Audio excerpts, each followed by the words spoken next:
nag-uusap po sa amin na magkakaroon pa po kami ng more shows. Kaya kung sino mo gusto pumunta, see you guys there. And, Sa Batangas. and also, don't worry.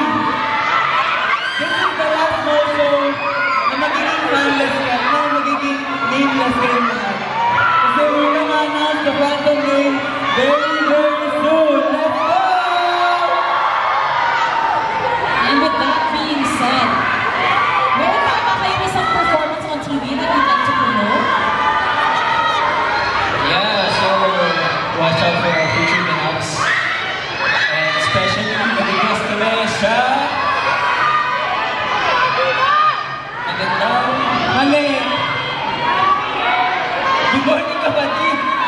So, October 4 po yan. tama ba? Balik channel yung nasabi mo. Makinig po. Tatanong ko rin.